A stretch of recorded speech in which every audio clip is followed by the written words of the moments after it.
you suggested talking about the concept of leverage in GPPs. And then in Discord, we had a user that asked a question that was pretty much exactly that. His question was, should I be focusing on doing a group of leverage plays? For example, should he be taking the top owned players and finding leverage for all of those spots and then playing a group of them?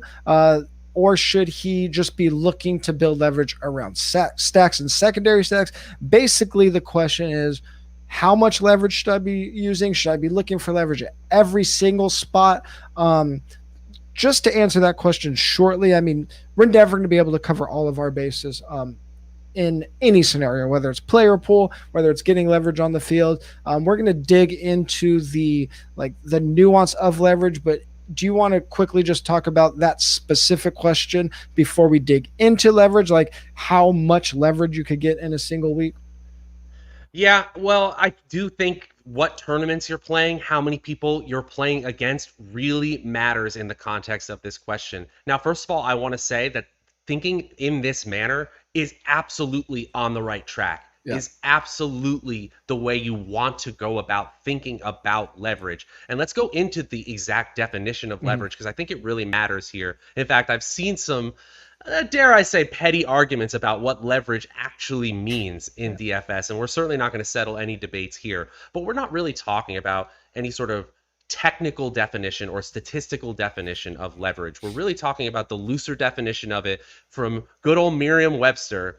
I've just copied and pasted it here. It's a positional advantage, the power to act effectively. And I think that works really well here. What you're talking about is specifying a process in this question above about how to find leverage, but I actually think it's a little bit more of an art than a science. Now, if you want to turn it into more of a science, I think you go to our GPP leverage scores at 4for4.com. That can literally help you define your exposures to players if you are playing mass multi-entry. In fact, that is a process I do even when I'm not playing MMEs, just to see how that is lining up. But to answer your question, really, it is different for every single player. When you play a Chiefs player and you have no Kelsey or no Hill in your lineup, that is a different amount of leverage if you're quantifying it than if you're simply playing a wide receiver against a chalky running back. So the numbers really matter here. What you really need to think about, the one overall overarching question that you need to think about is, what occurs when I'm right? What happens when the event that I chose is happening that others didn't happens? And if a lot of things do happen, a lot of things go well, that's when you have a huge day, those number one winning tournaments plays. You mentioned people kind of get into the specifics of what leverage means. And I think probably what you're referring to is there's all type of things that we can do. And we're just being contrarian on what an actual leverage play is, what a pivot play is.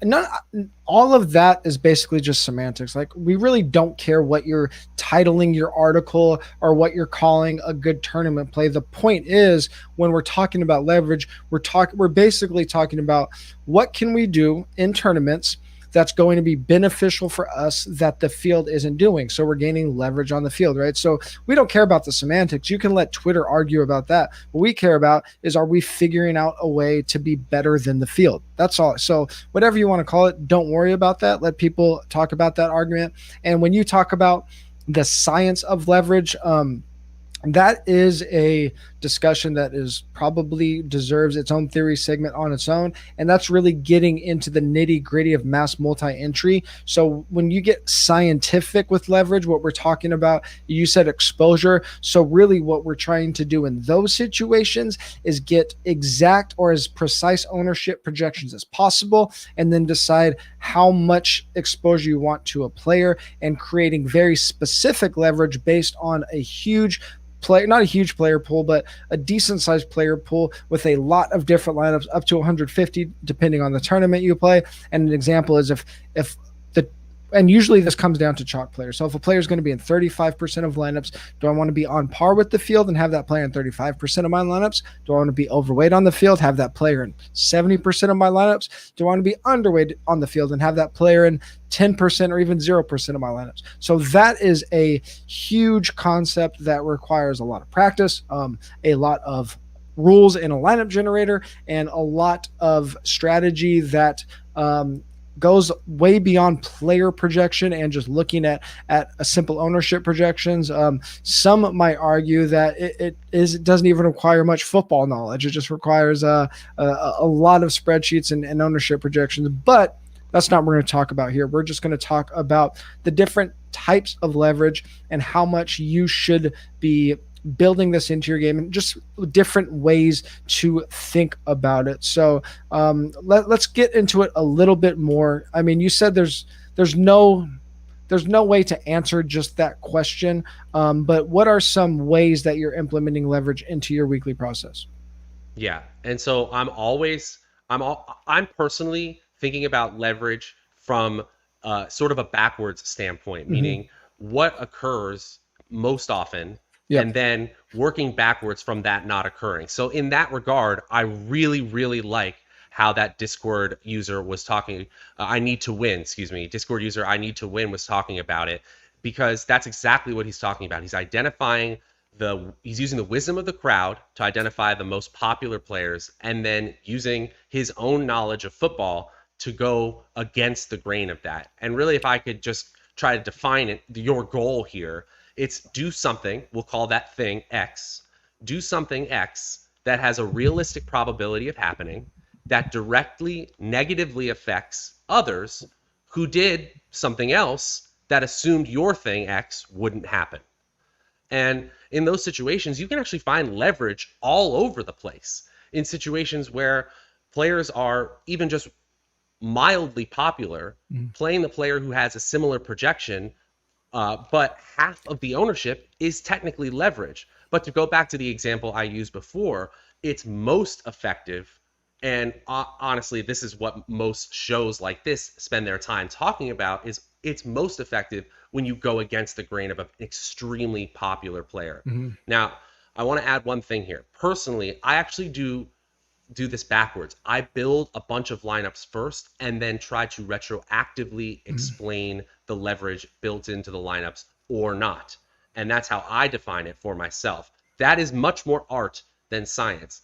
That's why I personally want to balance that out using the strategy hub, using the GPP leverage scores, because I think they both have value here. And last thing I'll say is, the more people you're playing against, the more leverage you're going to have.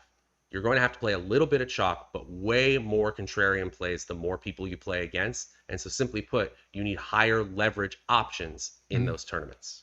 So when you're thinking about how you're going to fit leverage into your lineups for the week, like you said, you're not necessarily starting there, you're building a bunch of lineups. I mean, are you typically starting with a player pool that might have leverage scenarios? Like, for example, if there is like a Devontae Adams and a Aaron Rodgers stack that's going to be very popular, or like this week, a Patrick Mahomes and his pass catcher stacks that are going to be optimal. Are you building lineups with their pivots or leverage plays in there, or are you building first and then seeing like, now a Aaron Jones fits into my lineups where I had Alvin Kamara? How are you kind of approaching that as far as your player pool goes? Yeah, so I actually do it both forward and backwards. I'll build optimal lineups and then go from those optimals and pivot just to the contrarian plays. Sense. I'll use Jordan Vanek's article and pivot there. Or I'll create very specific rules or lock in very specific players and then generate a bunch of lineups off of them and just see which of those lineups built in the leverage, quote unquote, correctly for me. And I do think that if there was an exact formula for is this enough leverage for this tournament, we would simply give it to you and DFS would be a whole lot easier. But the bottom line is, the reason it's leverage is because it has less of a probability of happening than the most likely thing. It just doesn't have a 0% probability of happening. So when it does occur, and it affects, again, negatively affects the things that were more popular, that's when we get big wins. So ultimately, I do think it is something that you just learn over time to see. And on a slate like this, especially, it can change on Sunday morning what the actual leverage is when the chalk keeps changing up until kickoff. I think maybe we can get into a couple more specific examples about how we use it, how much we can use it in a week. If we just go through what I think are the most popular leverage scenarios for people that aren't familiar with the term or might not be apparent what every single leverage option is. I think these are the three most popular ones. So I think the three most popular leverage scenarios are just simple leverage off a teammate. I think this is the most obvious one. It's basically is if a passing game is popular, you can get leverage by using the other passing game, by other players in the passing game, or by using the rushing game and vice versa. If Aaron Jones is going to be popular and Devontae Adams isn't, you get leverage by using Devontae Adams. To me, that's the very obvious leverage scenario. You get leverage within the same game, look for the most popular plays, the most popular positions, and then do something different. If a running back is popular, use the opposing defense's leverage. Those are the scenarios that I think are the most obvious ones. Another spot where you can gain leverage is just by using contrarian stacks, right? So this isn't necessarily leveraging off direct ownership, but looking at something like the Chargers and the Browns game last week. It was a game that just wasn't super popular, and it went off, and people that had that that stacked that game climbed up leaderboards really quickly. So you're not gaining leverage necessarily like off of a specific salary or off a specific ownership, but just that team or those players aren't popular. So you're going to be grouping contrarian players together and just lapping the field when it hits. And then using salary for leverage scenarios. So an easy one is just simple price pivots. If you have a chalky player at $7,000, look at another player at the same salary, good position, way lower ownership. That's just a simple price pivot. You're still getting leverage because anybody with a similar build probably has that popular player. You're going to lap them with the less popular player, or using salary just to flip a build on its head. If everybody's paying up for wide receiver and quarterback, you pay up for running back. If everybody's using a studs and duds approach, you using a balanced build. That's going to give you leverage because even if you have popular players, you have them fit in a different way than everybody else. So then you could be different. So it's obviously going to be impossible to use all of these scenarios together. So what is your, looking at that list of things, let's just start with the stacking. Are you typically starting with contrarian stacks, popular stacks, or are you even starting with stacks at all? Yeah, I am. I actually should have mentioned that when I do the build a bunch of lineups process of my week, I am building very specific rules, including secondary game stacks. So I'm building quarterback stacks and secondary game stacks with very, very specific, usually rushing quarterback exceptions to that, but that's really the only thing. So I'm building in the correlations we all know about into those lineups first and foremost, and then just simply looking at some metrics like combined ownership and things like that to get a sense of where they belong. Are they super contrarian or not? Then I'm going to the player selection process, and we're talking about leverage in this situation. Now, my personal favorite that you just mentioned is actually the game-specific leverage, is finding games with players who you can actually project for pretty high totals, but because of the game environment not being as popular as another game on that slate, that's where you really can see situations where you didn't have to think that much outside the box because all the players in that game hit together. And so just talking about Sam Hoppen picking out his favorite game environments for the week, that's going to be so helpful there. Personally, I think that's the best way to play it because it gets you out of the idea of projections. Projections help us figure out a decent lineup, but we don't get to first place with projections only. We have to nail something that the rest of the field doesn't. And in my opinion, the easiest one is just say, okay, this 46-point total instead of that 50-point total. Let's just build around those popular players. Or those less popular players. And I think that is, like you said, that's the easiest way to be good at tournaments. And when I say easy, like you're not just going to do this and you're going to start winning the millie, but you're it's going to lead to less hair pulling, so to speak. If you start with Patrick Mahomes, Travis Kelsey, and Terry McLaurin, it's going to be really, you're going to be looking at the rest of your lineup and thinking, how do I need this running back defense contrarian combo? Do I need a random one off? And now you're looking for all these random 5% players, trying to build all these other mini correlations. But I think when you're starting with the contrarian lineup build, all of a sudden, or contrarian stacks, I'm sorry, all of a sudden, all of your other plays become really easy because your primary build is starting from a place of being different. So half of your lineup, if you're going with a full game stack, say a quarterback double stack with a bring back, half your lineup is already contrarian. So now you can just fit it, whether they're values, high owned plays or not. You don't even have to think about it. What are the best plays that fit into that salary build? And then you don't have to, I just don't think you have to put as much thought into these nuanced plays. But the way let me add one more wrinkle to that as well. If you're playing in a tournament where it is lower entries, like single entry or 3 entry, you can actually add players. If you're doing this game leverage play, and you can actually add more players, you can have a larger stack in those types of tournaments, especially if you're being contrarian.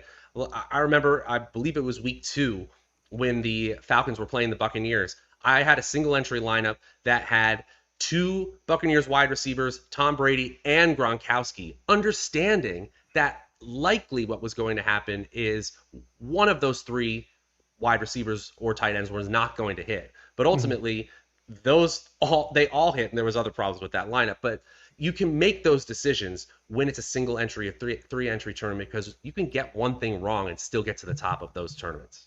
Yeah, and the reason that happens in single entry 3 max, especially smaller field, like let's say under 1,000 people, if it's going to take 250 points to win something like the Millionaire, in those smaller tournaments, it might take 210 points, 200 points. So basically, instead of needing a 99.9th percentile score, you might just need a 94th, 93rd percentile score. So basically, you have to get less things right. You don't have to be perfect. So if you could get that game environment right, and you know the 4th player in your game stack doesn't go off for 25, but they get you 16, then you can really start climbing up the leaderboards.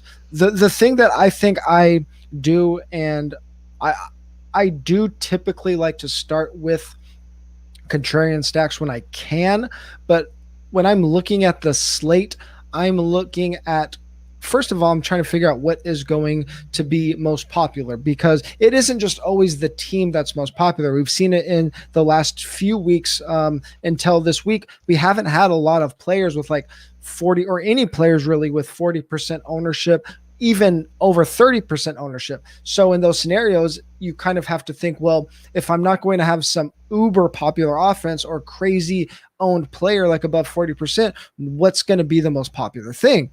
The easiest thing is contrarian game stacks. And then what is the obvious, quote unquote, obvious build? And we see this a ton on DraftKings. If you get 2 or 3 pump plays, you can really kind of decipher what the field's going to do in terms of how they're going to build, usually some kind of barbell approach. Everyone's paying up a running back, punting this tight end, Ricky Seals-Jones or something, and then they're just kind of fitting in their wide receivers. Just flip that on its head. That's one of my favorite ways to build leverage. But it really just depends on what you think is going to be overwhelming the field that week. And the thing I talked about in week 1, if you're trying to figure out, like, instead of looking at a slate and saying, where do I need to get leverage? Should I be looking at a mini stack? Should I be looking at a contrarian stack, price pivots? I talked about this in one of the GPP review articles. Look for the spots that are going to give you the most leverage, because we could find 15 leverage spots every week, right? So instead of saying, oh, I have this running back that's going to give me this leverage off this receiver, give me a running back that's going to give me leverage off the passing game on the other side, a running back that is going to be a price pivot off of another popular player, or even give me 2 running backs that are going to be able to do both of those things, but also flip the field. Maybe nobody's pairing 2 expensive running backs together, so you get price pivot off of a popular running back, and now you're playing two expensive running backs together when nobody else is doing that. So I'm looking for the spots that kind of check as many leverage boxes as possible, and then I can really start narrowing down, instead of thinking about my player pool, narrowing down my leverage spots. So looking at the most leverage possible. And that calculating the most leverage is something that an optimizer and most tools right now really can't calculate, because if you think about it, it has to do a ton of background calculations in order to really understand the type of leverage based on all the people not in that lineup. It would be a ton to do. You could see sort of a next gen optimizer and then something like the correlations tool that we have 4for4 eventually building in the ability to do something like that. But right now, that is something that you need to do yourself. And it is obvious in these situations, like this week, it's all about this Washington-Kansas City game where it's very easy to just get contrarian. And then if that thing goes right, you have significant leverage. But calculating it, that's a really different story. So I just want to shout out to I Need to Win again, because he actually has a set of heuristics. He's looking at this top tier and he's going through certain players. Now, the amount of people, like you said, play at least 3, that changes based on what type of contest you're playing. But this is exactly what we're talking about. You're going to have to figure out your own way. Yeah. And the beautiful thing is, even if a lineup generator or a tool spits something out that shows you a player that is a leverage play, a price pivot, and like flips a build, there's still going to be a human element. People are still going to look at the player that comes out, and there's a reason that player is a sub 5% player, right? They're going to be like, it gave me Allen Robinson. There's no way that's right. I'm not playing Allen Robinson this week. Just check out my mentions from last night if you don't believe me. So let's look at let's just go over some quick, since we kind of covered like all these different leverage scenarios and how we're talking about them. Let's just give a quick example or two. What do you think the best leverage spots of week 6 are? Just fading Kansas City, Washington, just assuming it totally bombs as a play, or just playing an onslaught, maybe the Chiefs onslaught. That would be solid leverage. I think it would just be downright contrarian to just play no Chiefs at all in this spot. But I think in general, game stacking around something other than Washington and Kansas City, and honestly, other than Los Angeles and Baltimore, is probably going to be solid leverage this week in general. Yeah,